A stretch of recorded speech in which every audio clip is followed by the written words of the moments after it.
ጠቅላይ ሚኒስትር ዶክተር አብይ አህመድ ወደ ስልጣን ከመጡ ወዲህ ኢትዮጵያ በተለያዩ ዘርፎች ጉልህ ለውጦችን አስተናግዳለች። እጅግ ከባድ የሆኑ ፈተናዎችንና የአክራሪ ኃይሎች ተግዳሮቶች ቢኖሩም መንግስታቸው በብዙ አቅጣጫዎች አስደናቂ እምርታዎችን አስመዝግበዋል።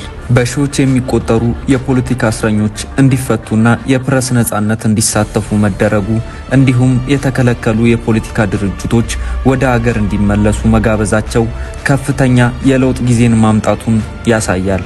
በሀገር ውስጥ የሚታዩ ግጭቶችን በዘላቂነት ለመፍታት ብሔራዊ መግባባትን ለመፍጠር የሀገር አቀፍ ምክክር ኮሚሽን መቋቋሙ ሰላምን የማስፈን ጽኑ ፍላጎታቸው ማሳያ ነው። በኢኮኖሚው ዘርፍ ደግሞ መንግስት ከግዛት መር ኢኮኖሚ ወደ ገበያ ተኮር ስርዓት ለመሸጋገር በርካታ ማሻሻያዎችን አድርገዋል። ኢትዮጵያን የአፍሪካ የእህል ጎተራ ለማድረግ የተጀመሩ ጥረቶች በተለይም የስንዴ ምርትን ራስን ለመቻል የተደረገው እንቅስቃሴ የብልጽግና ምሰሶ ነው።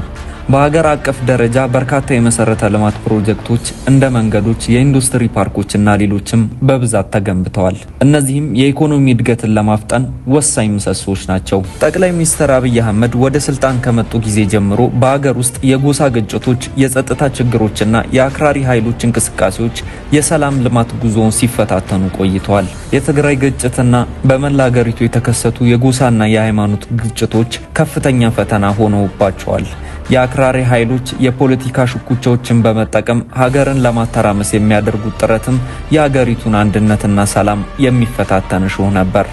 ይሁን እንጂ ጠቅላይ ሚኒስትር እነዚህን ውስብስብ ችግሮች ለመፍታት ቁርጠኛ አቋም አሳይተዋል። ለውይይት ለድርድርና ለምክክር በር መክፈታቸው እንዲሁም የህግ የበላይነትን ለማስከበር የሚያደርጉት ጥረት ኢትዮጵያን ወደ ብልጽግና ለማሻገር የሚደረግ የማይናወጥ ጥረት ነው።